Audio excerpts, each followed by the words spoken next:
Hello, everyone, and welcome to MUPO and Friends. We are, Emanuela Messina, and I'm Michelle MUPO.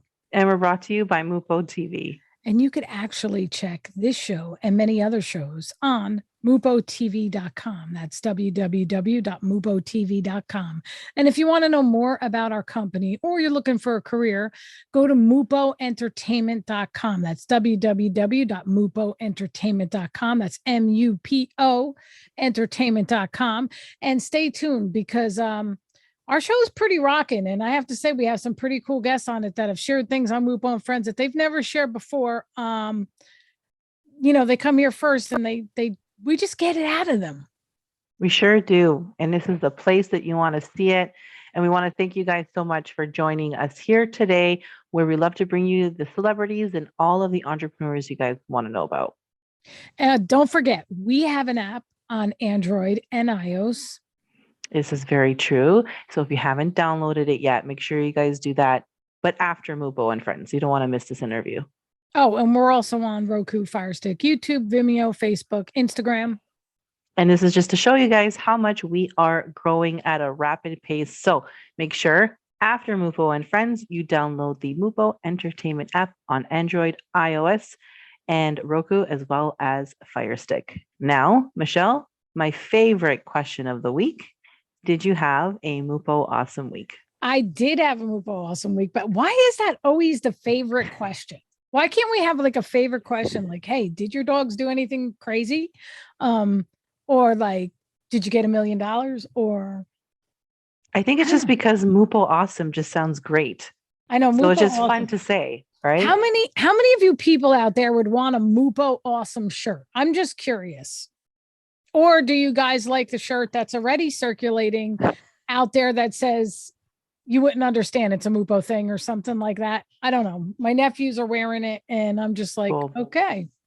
I love it. I'd wear it. Count me in. All right, I'm gonna have to get you one. It's a MUPO thing. You wouldn't understand. That's what it says. So good. But we're going to take a quick commercial break and we'll be right back with our special guest. And she's a returning guest, by the way, and she is an amazing individual.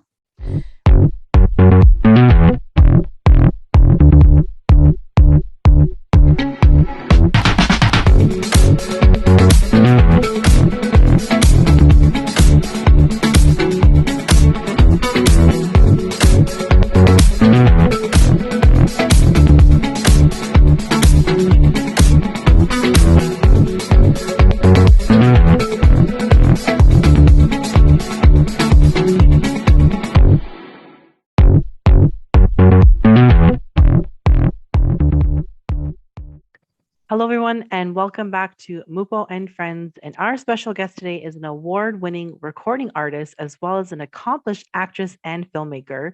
She can be heard on over 140 national radio and cable outlets and many international and internet streaming markets. She was named Clear Channel's Best New Jazz Vocalist and is in constant rotation via satellite, cable, and the internet. Her latest single, Boring 20s, was straight to #1 on Spotify's Electro Swing playlist. Please welcome Tamela D'Amico. How are you, Tamela? Hi, guys. Hi. I'm so excited you're on because, I absolutely love you. And we're going to get right into it. First off, were you involved in the Boring 20s recording process from idea to finished product? Yes. So Boring 20s was actually born right here on MUPO and Friends. The last time I was on, you were like, what do you want to do? And I was like, you know what I really want to do? Like we were in pandemic, like hardcore. Remember we were like quarantined, I think. And I'm like, I'm sitting here and my creative hands are getting feisty. And I'm like, I'm dying to do something. And I'm just searching, like back through all the stuff, all my records of stuff that you put on the back burner. I was like, what do I want to do with life? Sitting here in quarantine. And I was super sad because my dad was like ill and then he had passed. And I had told you guys, I was like, I've been listening to a lot of electro swing, which I love. And when I first started out in music, I had done electronica and then moved on to pop and all these things. And I was like, I would love to meld electro dance with jazz. So in my research of that, I found this song. I don't even remember the song, but I remembered the producers on Twitter. And I remember feeling that thing that you get as an artist, like, damn it, like, I wish that was my song, and I was like, oh, like, what is that? I mean, I haven't felt that in a little bit. So I was like, I'm gonna reach out to these guys and see. But that was after I reached out to them after the show. But during the show, I was like, I really want to do an electro swing tune. And you're like, oh, that sounds cool. Like what, whatever, we were just talking about it. And that's why I was like, oh my God, I have to tell Michelle that I actually did it, because Right it was such a weird thing. I contacted these guys. One was in Berlin. The other one, I think at the time, was in Russia. I don't even remember where he was, but the lyricist that I work with, he, Ashley Slater, he's fantastic. This guy, he's an incredible wordsmith. And Wolfgang Lohr is a really well-known electro swing. Like, these are like the top guys in the business, but I had no idea because I didn't know enough about the genre. So it was like a fluky thing. I contacted them. I was like, I really want to work with you guys. For whatever reason, they said yes. And I was like, what I really want to do is do this whole thing about how I'm a jazz baby. And I thought this new 2020s era was going to be like a resurgence of jazz. And I had all these grandiose notions of like new jazz clubs and all this stuff, bringing it back. But instead of the roaring 20s, we got the boring 20s. So we started from there, and they tossed me a couple of other elements of other songs at first that I was like, these are cute, but that's like a second one. I feel like I need to do this. Like my soul is calling to do this. And lo and behold, like, we went back and forth on it, and Ashley like really whipped up something incredible. And then Wolfgang sent me a track. And so from 3 different countries, I recorded at home in our little home recording studio, which I had to because every single studio was closed.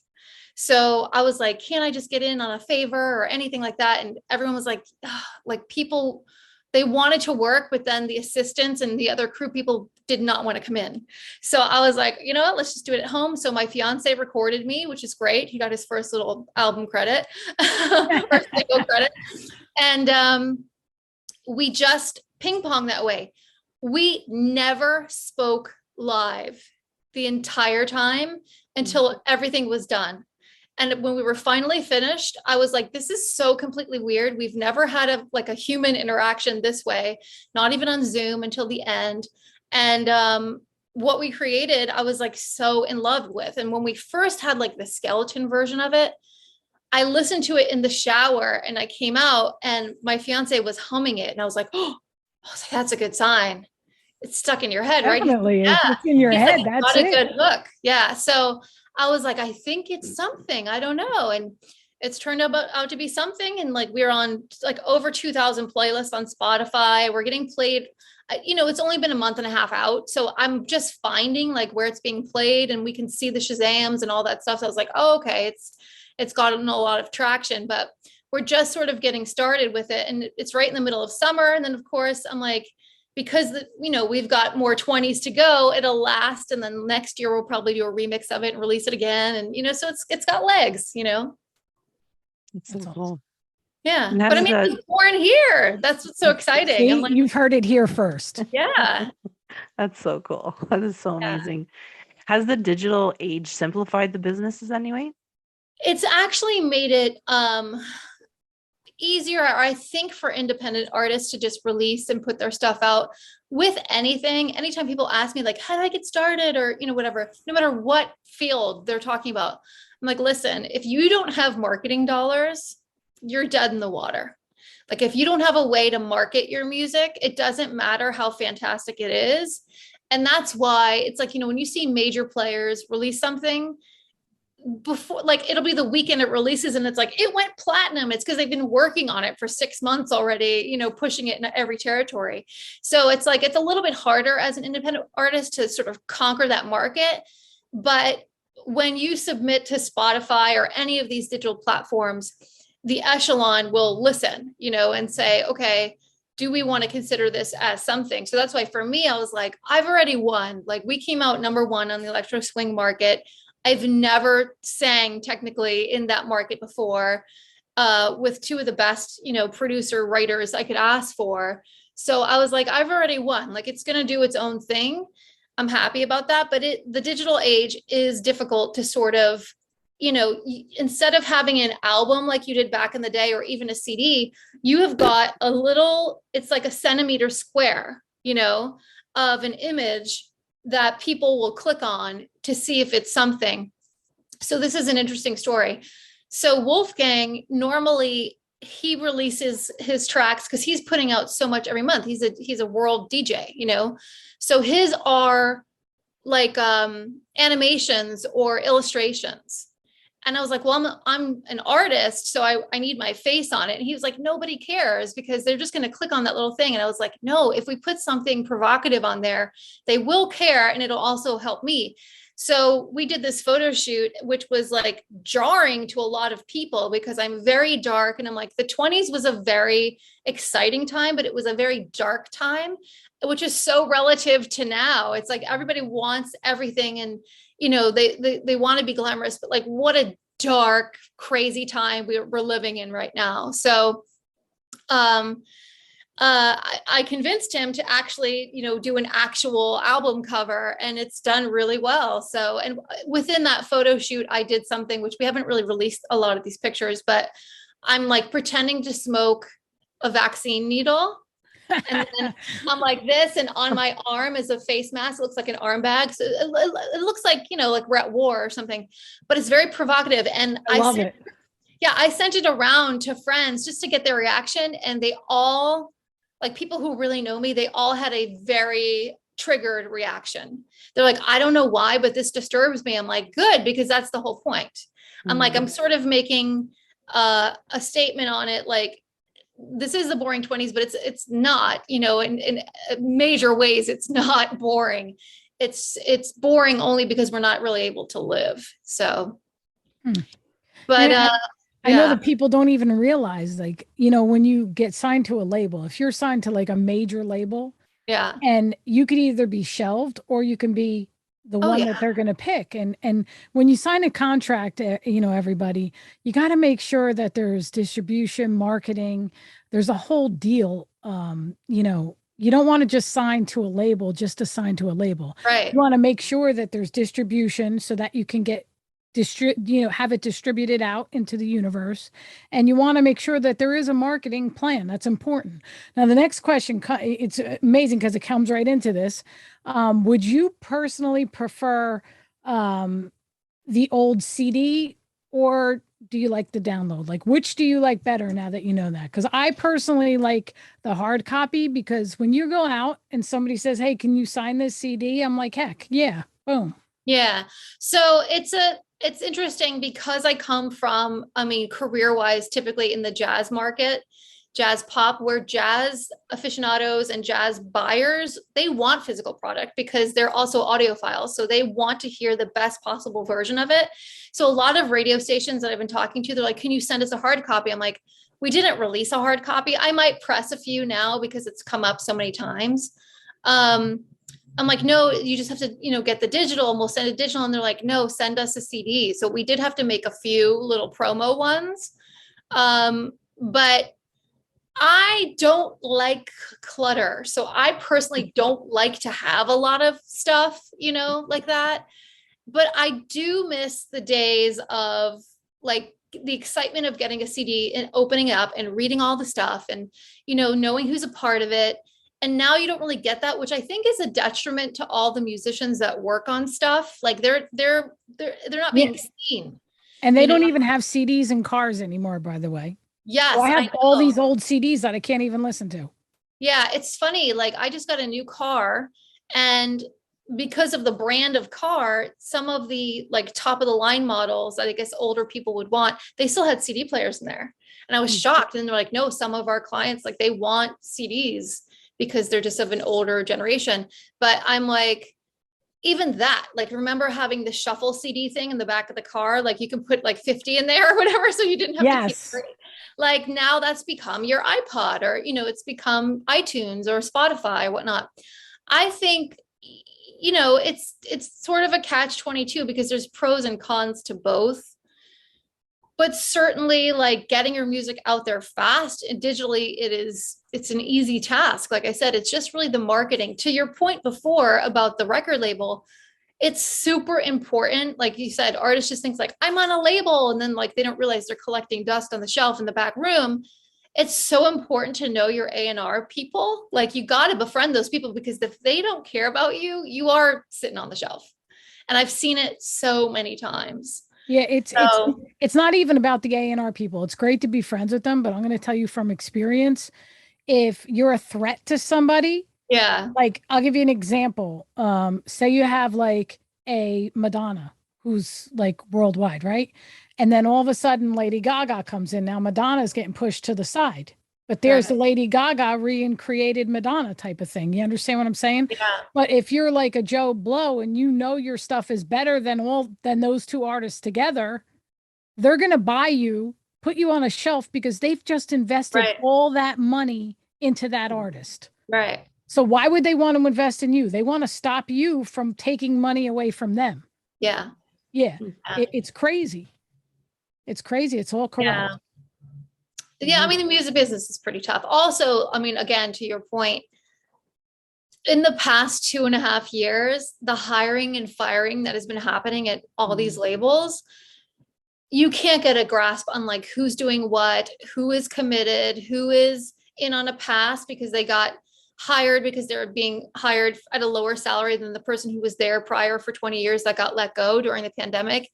And it's like hard to connect now with a lot of people in a way where it means something. It's just different than the way it was in the past. It's just very different.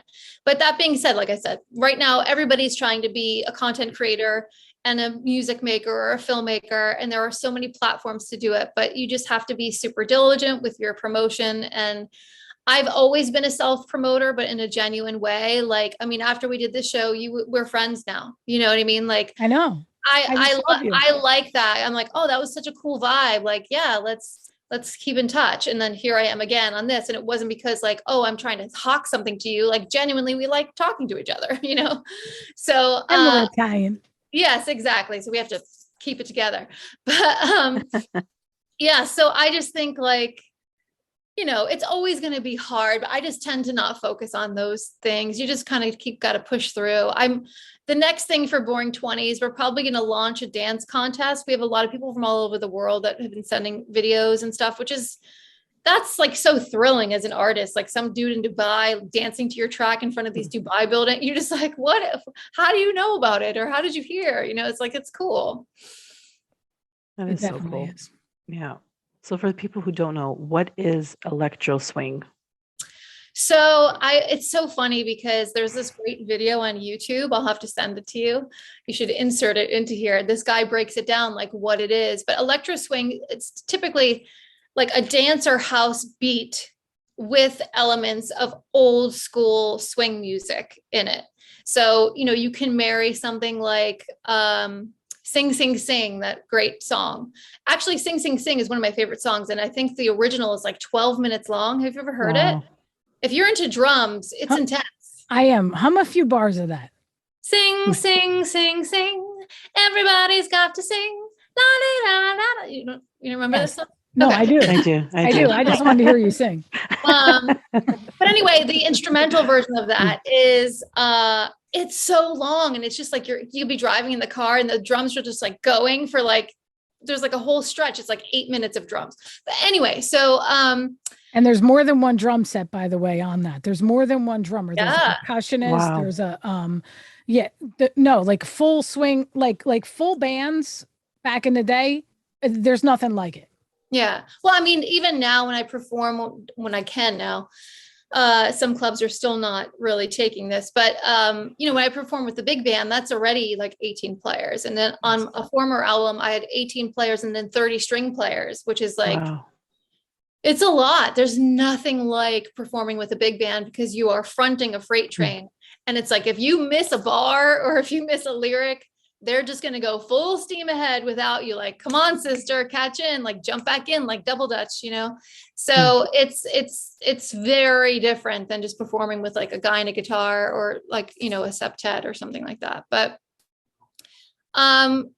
what was I saying? Oh, electro swing. So yeah, basically it's marrying these two together and they fit so perfectly well because if you put like old 1920s dances to this music, it is incredible. And now, of course, they just call that shuffling, but it's like old school Charleston and, you know, all these things. It's really cool. And it's very difficult to do, actually.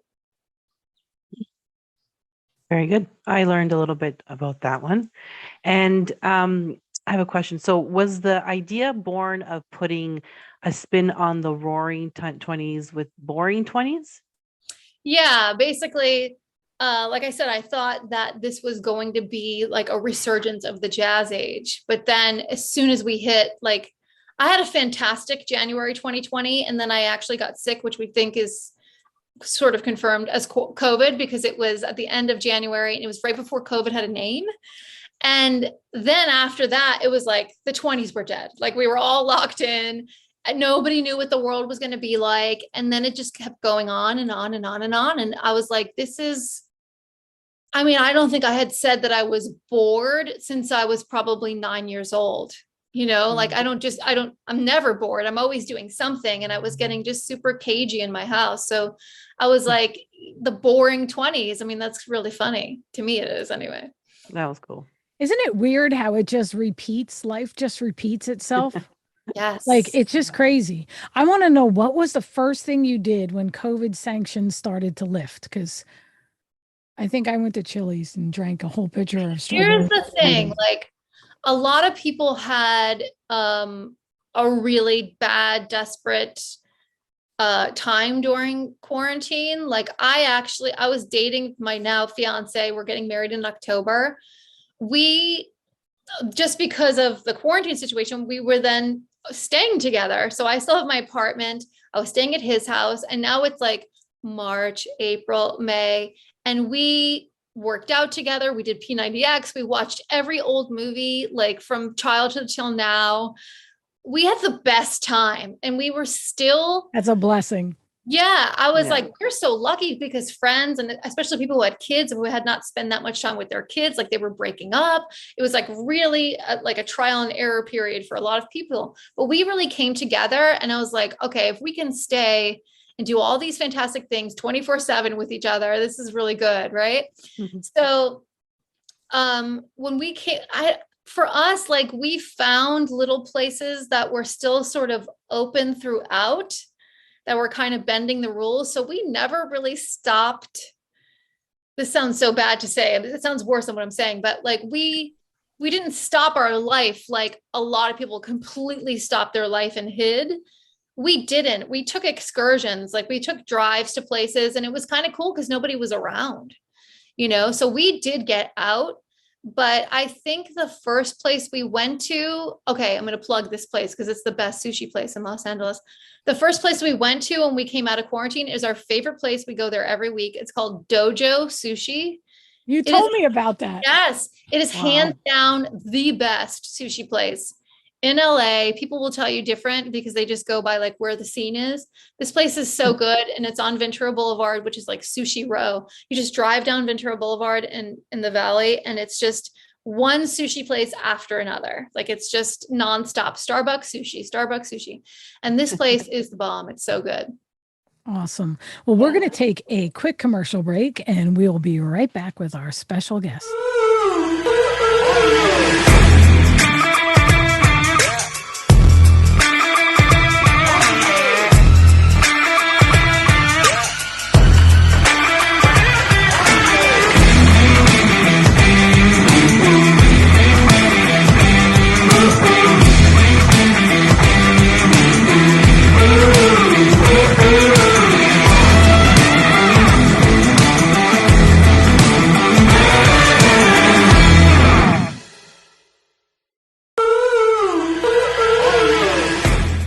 And we are back with Tamela D'Amico. And I have this question of you snapping your fingers in the beginning of the boring 20s. Is that your fingers snapping? No, that's part of the track. Yeah. But Oh, yeah, okay. I mean, yes, it's my fingers. No, it's not. Now you mentioned being influenced by a big band era, right? Yeah. But are you, are there any current musical artists who inspire you besides Billy Vera? Um, I mean, so many. I love music, and now of course what's happening. I mean, music of all genres except for like hardcore rap or hardcore country, like real like shit kicking country. I don't like it. Or really hardcore death metal. I don't like it. It's just like it does something to my body that I don't agree with. But I like pretty much all genres. I like to sort of dabble in all and see what people are doing. But what has happened now, of course, is, we're in a TikTok era and Instagram artist era where people are doing sound bites of music.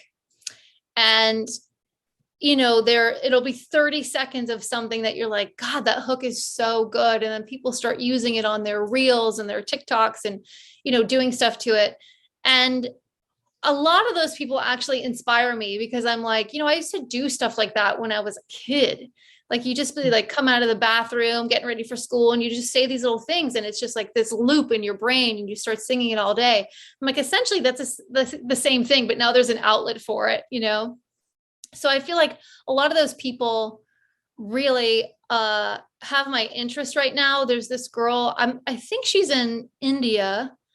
Her name, I'm going to plug her because I think she's really phenomenal. Her name is, I think it's Sneku. I don't even know how to pronounce her name. It's Sneku. So this is how I found her. There's a guy who will play a little bit on piano, like a karaoke version of something. And then he'll say, sing for me, please. And then you sing the lyrics to the song. So he did one for, it's called So This Is Love. So this is love.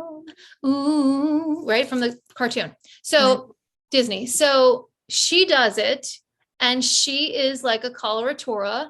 So you just have to hear it. It's so beautiful. And she just, it's like 15 or 30 seconds where she is side by side doing a real mix with this guy. And that little vocal went viral. So then, of course, what happens, she actually now has recorded her own version of it. For my money, I liked her original, which was very organic, with his track. Her studio version of it, I'm like, oh, it feels like it's still beautiful because she's got a beautiful voice, but I'm like, oh, I don't feel that the essence of her, for whatever reason. And maybe because it's like, what she had access to wherever she is.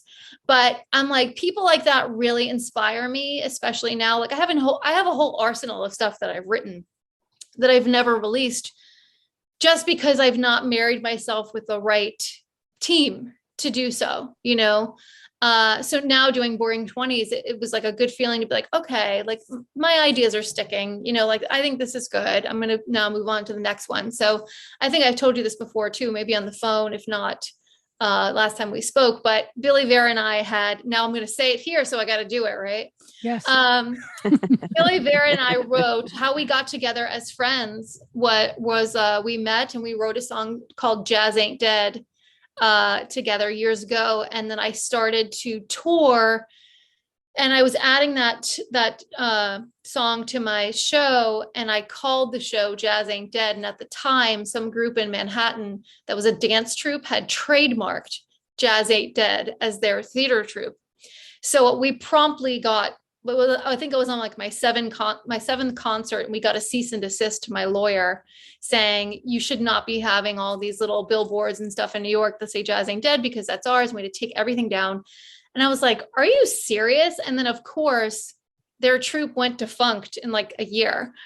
So I was like, oh, Wow. well, we should release it. And then I was like, okay, so we shelved it. And now I'm like, okay, maybe we'll actually make an electro swing song with it, or I don't know what we'll do, but it's good. And it's a call and response song, much like Minnie the Moocher, so Yeah. it's fun. And I love him. I mean, I just saw he posted a picture. He had the Walk of Fame with his name in the star, and I was like, right on. And he's just standing by it. Oh yeah, that was he got that a lot of years ago, and then also, after we had just met, he took me with him to like the 100th anniversary of some like Walk of Fame thing where it was like him Wow. and all the rest of the people who were living who have stars. So it was like who's who in Hollywood. Everybody Cool. was there. He And is this is so sort cool. of funny. Like I feel like I've met everybody I've ever wanted to meet in Hollywood at this point. And whether in passing or working with somebody or whatever. And when I was in college, I used to watch Nick at Night or TV Land or whatever it was, where they would air these old reruns of Cagney and Lacey. So I'm like, was addicted to Cagney and Lacey because I thought if I can get through 3 episodes of Cagney and Lacey and Nick, I think it was Nick at Night or TV Land, whatever it was, then I knew I could stay awake to still cram for my finals, right? Like if I can get through 3 episodes and I can make one more and then it'll be morning and then whatever. So I had this thing for Tyne Daly. I was like, she's so remarkable as an actress. Like she's so amazing, all her subtleties. So we're there at this Walk of Fame thing at Hollywood and Highland. And Hollywood and Highland is this big structure that's now around Mann's Chinese Theater. So it's like a huge thing. And, you know, where all the handprints are and stuff in Hollywood. And across the room, I see Tyne Daly. And I went completely bonkers.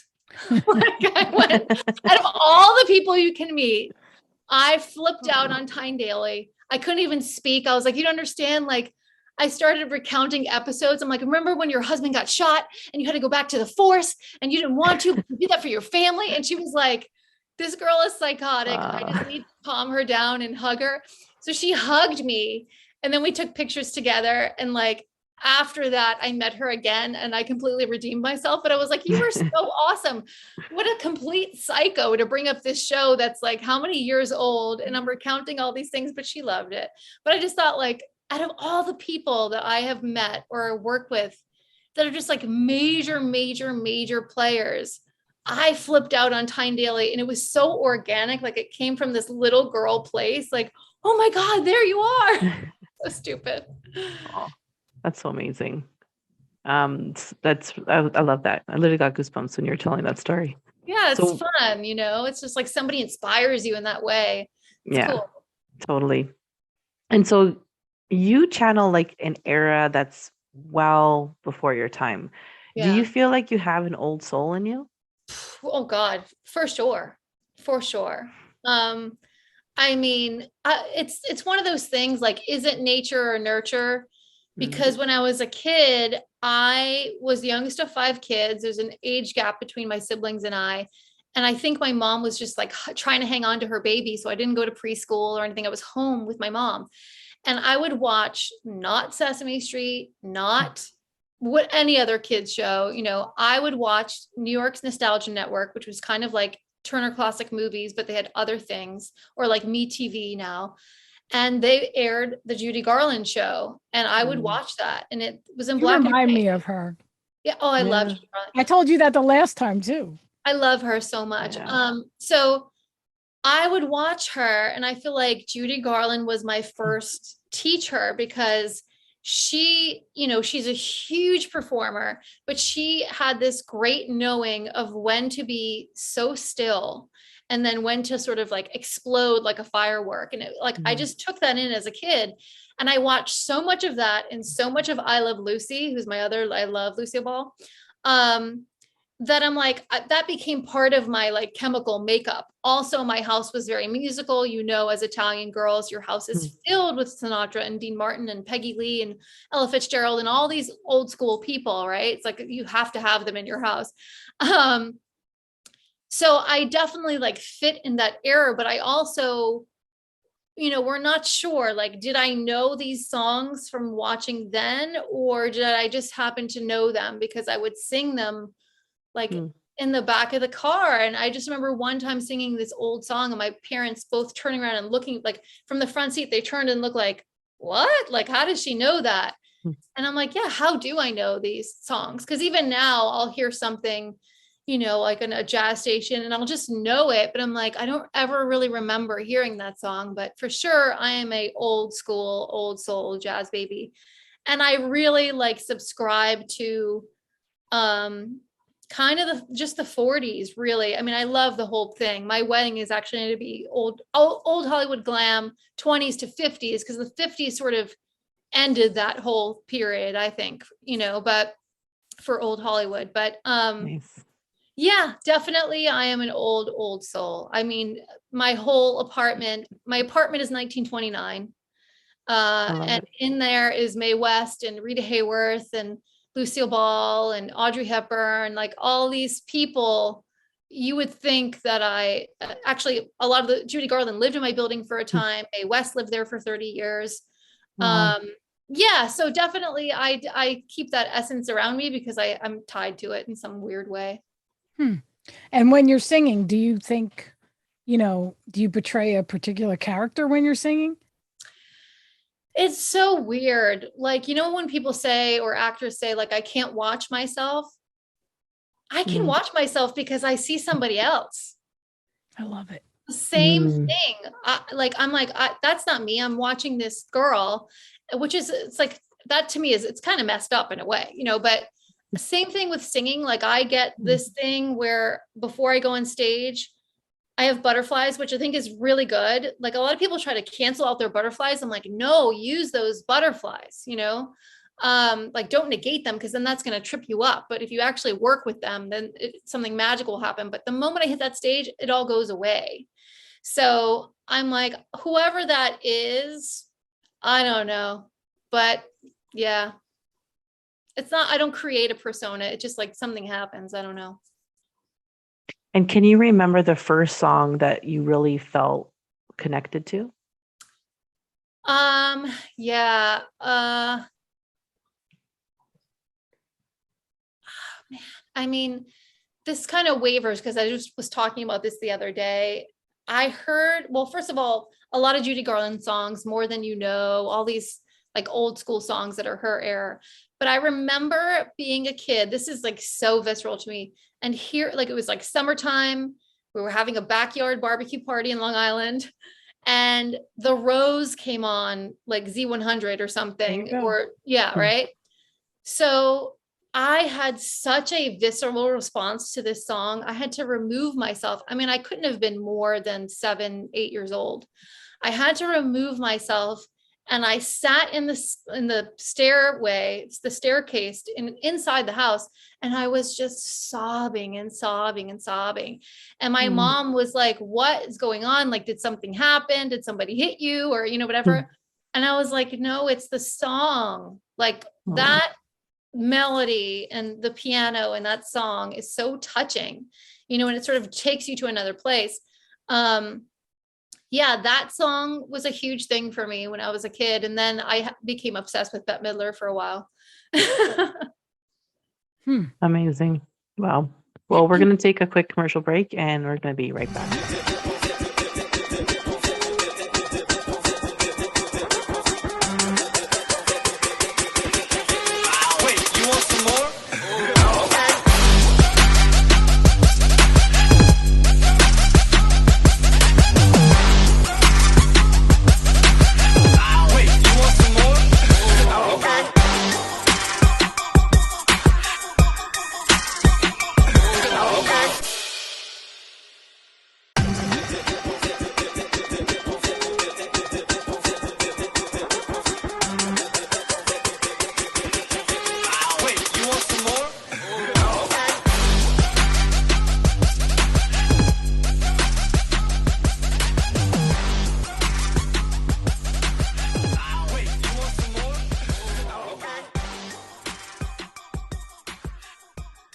And we're back. So we were actually talking. You got to tell everybody the story about, who you met and what happened. Okay, so we were talking about The Rose and Bette Midler, right? So I had this thing for Bette Midler growing up, and then when you start to perform, people say like, oh, you're kind of like a Bette Midler type. And I'm like, no, I'm not. Like, she's so bold and brassy and whatever. So and I do have that side of me, but I would never compare myself to her. So I had this dream. This is only a couple of years ago. This is so funny. When people say like, oh, have you met your heroes? And I'm like, oh, I've met everybody I wanted to meet, but I had not met Bette Midler. And Bette Midler was doing this play in New York about Sue Mengers, who was a famous agent in the 70s. She rep Barbara Streisand and I think Ryan O'Neal and all these people, right, back in the day. And she was quite the character. Like, she got shit done as an agent. She would call people. And she's a woman. Huh? And she's a woman. Yes, exactly. So Bette was playing her, I think, on Broadway. And I had not seen the show, but I was traveling to New York and I had this very like real dream, you know, one of those dreams where you're like, this is really happening. I had this dream where I met her on the street and I had not thought of Bette Midler in years. So I was like, oh, that was so weird, but it felt very real. So I had just come off of a show. And my friend Ken was with me in the city. He'd come in and from Brooklyn to come see my performance or something. And we met up. And I was I'm already a tall person. And then with heels, it puts me, you know, over like 6 feet sometimes. So it's late at night. It's like close to 11 p.m. And we are walking up Fifth Avenue off the buoyance of having a show, right?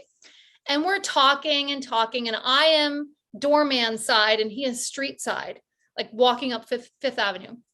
And as we are walking, this little creature starts walking towards us, and it's Bette Midler. And she is a very tiny person, especially in comparison to me. So, and Ken, who is above 6 feet. So we're walking and he's talking to me like I'm like this. And I see her, like, I know it's her in my peripheral vision because I've studied her for years. Right. So here comes this little being and she's like in little jogging outfit and no makeup or whatever. And she had just been honored, I think, with like a critics award or something for her play. So I see her and she passes us and he kind of sees her. And then the doorman says, you know who that was, right? That was Miss Midler. So I was like, oh yeah, I thought that was her. So I turn around. And again, like I said, I'm wearing these like 4-inch heels. So I'm above 6 feet. And I'm like, Miss Midler, Miss Midler. So she turns, now she's crossed the street and she's like at the next little street on the corner. And she turns and she looks at me and she's like, looks up and down because I'm so tall, like 4 times. She gives me the north south, like, what is this giant person? And I go over to her because again, like Tyndale, I'm a little flummoxed. I go, excuse me, I just wanted to tell you that you're my biggest fan. And then I hear myself. Oh shit. Like, I just told her that she's my biggest fan. So I turn around and I look at Ken and he's like, yep, that is what you completely said. You just said that. So now I just start laughing like high to the heavens. So I look like a complete crazy person, but I'm like, oh, congratulations on your award. I was like trying to make it okay. But she was just like, whatever, sister. She kept going full speed with her little power walk ahead. And I was like, oh my God, we laughed for blocks. He's like, there was your moment and you blew. He's like, you even dreamt about it and you blew it. I'm like, how weird is that? I had just dreamt that I met her. It was like my body was preparing me and I blew it. And then I tweeted her and she totally ignored me. Well, maybe it's not her doing the tweets though. It might not be her. Oh, it's her. Yeah, I think it's her. She's gotten in trouble the past week for a bunch of different things. But I mean, I think sometimes Bruce Valanche writes some of her quirky tweets, but I think it's her. She's very involved. She's very, very well-read person and like committed to learning about the world and stuff. So I think it's her. But regardless, who cares? You know what I mean? Like, it just was a crazy, funny moment for me. But I thought, like, how stupid. You're my biggest fan. That is kind of that is funny. Wow. Yeah. So I have a question. What do you mean by vulnerability being a positive thing for those in the performing arts? So, I mean, as an artist, as an actor, as a musician, as a singer, whatnot, you have to be an instrument to be open to your art, right? So it's like, if you're putting up walls or like false bravado and you're not willing to show yourself 100% naked, you're not really being true to your art. So, you know, if you're vulnerable and if you're humble to the fact that, oh my God, I'm nervous here. Like, that is an organic, visceral human condition. And instead of like putting a mask on, if you put the mask on, you're not really going to get that performance that you're trying to get, you know? Yeah. So before you were saying like, do I do a character on stage? I'm like, no, I think for me, it's quite the opposite. I feel like I remove everything. And then I'm just willing to stand there naked and give you my voice or give you that performance, which is like, to me, I mean, every time I see theater or anything, I'm just moved by how courageous those people are to give that. And then like after everyone's performance, no matter like anytime I go to a Broadway show, I'm always crying afterwards and I'm clapping like I know all these people because I'm like, I know what that feels like on both sides. And like, I'm just so happy when somebody gives their truth, you know? And I always tell my friends, you know, even if you are the third tree on the left in the community theater performance of The Wizard of Oz, I will be the first person on my feet clapping for you. Oh. Because it's just like, oh my God, like you're blooming like a flower. That's what that feels like, you know? And I think if you're not willing to be vulnerable, Yeah. God, you're missing so much. That's I a have great a answer. question that just came to my head. So you know how we talked about before how you know basically went up to people and like with the Cagney and Lacey story. Do people do that with you with Sabrina? With Sabrina? No. I wasn't on. I was on Sabrina, but it was so long ago. As like I know, but people watch that and that's still playing. I don't know if you realize that. Yeah, I was just in one episode of that with Best Friends Whenever, this Disney show, which really sort of like catapulted my follower fanship on all social platforms for whatever reason. Kids are sometimes people neglect that kid fan base because they're just like, oh, I don't want to deal with kids. Those kids lifted me up. Like still, I will get kids who will call me by my character name because it moved them because I was the villain. So it's like, it's memorable for them. Or maybe they were. So it's always the villain, you know, you notice that? But meanwhile, you are just like, there's everything about you. You're like beautiful inside out. Like you should be on every show out there. People always think I'm going to be a bitch. It's funny. And I'm like, what, how am I giving off bitch vibes? I couldn't be more open to the public. Like, She's so peaceful. Didn't I tell you were going to love her? Yeah. Yeah. She sure did. And I do. This is so fun. Oh, good. Yeah. I can't believe I told my two weird famous people stories. Like, I don't know if I've ever told those stories. I mean, in like live talk. In print I had once, but yeah, those were it's kind of fun though to be in that position because the people that you think that you're going to be sort of freaked out by, you're usually not. And then the other ones, like I said, Tyne Daly, in comparison, you know, I just was like, oh my God, this woman like kept me alive is what I felt like. She got me through college. Wow. So cool. So what has been the greatest life lesson you've learned from another person so far? So I get asked this question a lot. I think I even put it somewhere, either on my email signature or for years I did actually. But Don Fear, I'm always plugging him because he gave me this fantastic life quote, which is never have unrealistic expectations about the behavior of other people, because you will essentially be unhappy. Like if you go into something and you're like, you know, even when you're hiring somebody or you get an assistant and you're like, oh, these people, you think these people are going to work like you do. And there's always a learning curve, or there, you know, people come from different backgrounds, or if you're a giver, you're like, well, I'm a giver. So how come that person is just taking me for granted? Like if you have all these expectations, you're going to get burned. Yeah. So it's just better to go in sort of just at face value, you know, but I love that quote. But Don Fear he was the president of the Major League Baseball Players Association. So he handled all the baseball players for years. And then now he handles hockey, the hockey players. But he told me that early on in my career. And he was like, if you know, stay true to yourself and you don't have these unrealistic expectations, which is just in general expectations, you know what I mean? Besides common courtesy things, you won't be disappointed. So True. That's true. If you don't expect it, you won't be disappointed. That's 100% correct. Yeah. But it's hard. It's like a learning curve. You have to constantly remind yourself as that, you know, And then the other one I always say, and again, it's on my website, is my grandmother told me, if you're bashful, you lose. Oh, If you're bashful, like if you're afraid to ask for something that's for true. yourself, you Hmm. lose. So she's like, go out and get what you want in this life because it's up to you. Very Now, true. what's next on the recording front for you? And also, do you have any up and coming projects that you'd like to talk about? So recording, I'm going to try to do that Jazz 8 dance song with a number of other, we're going to try to continue in the electro swing market in the fall. My wedding is coming up, which is taking 100% of my time. It's like producing a movie. And I have a couple of movies in development in the queue, but we don't have start dates yet still because of COVID nonsense. Yeah. But that's pretty much it. Just, I stay creative all the time. I always have like 8 plates spinning and nothing that we're going to report right now, but yeah, on the move. All righty. And we're going to take a quick commercial break and we'll be right back.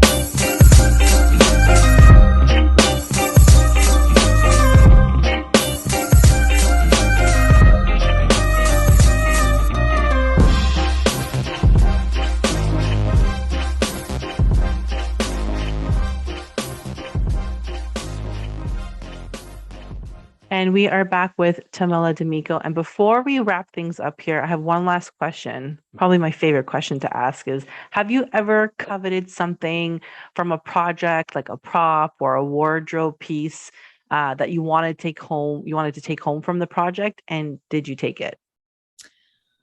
I tend to keep all of my costumes from film and stage and concerts. I keep them for whatever reason for my own posterity. They're hanging in the closet as little relics, kind of, like I like to keep them.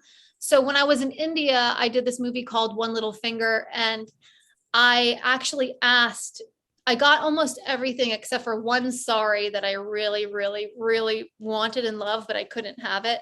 But I got a lot of clothes from that film that are, culturally Indian, that I love because I had such a great experience, like magical experience wearing them. And only one outfit in the film that I wear have I worn at home to shreds, because the cotton from India is so amazing. Like it's so soft. It's so incredible. It's like some of it's hand weaved. Like it's crazy how soft it is. But I had these white flowing pants, like yoga pants kind of, or meditation pants in the scene. I wore those things till they were like a child, like a baby blanket. They just wear it to like shred. I wore those things till like it was like a shred of fabric. And it was ridiculous, but I don't know why I was so tied to those pants. It was a good memory for me. It also was very magical in this temple where we were. And just the feeling of like this flowing cloth was kind of nice, but that's pretty much it. Anything else? I tend to take a lot of pictures on sets because I like to put, whether I'm the filmmaker or the actor, I like to put my own little personal things on there. So in the background of like Best Friends Whenever, I had pictures of myself and Nora Dunn was playing the older version of me. And I took pictures of that because I just thought, how cool is that? I love Nora Dunn from Saturday Night Live. And for me, it was such an honor to just be wherever she was, So I was like, how cool is this? We're playing the same person. There's a photo archival of the character and we're together, on the wall. So I tend to take pictures of those things because nowadays, especially in the digital age, I have 30,000 pictures on my phone, and it's like, unless you're actually actively going back through to look for those things, you don't look.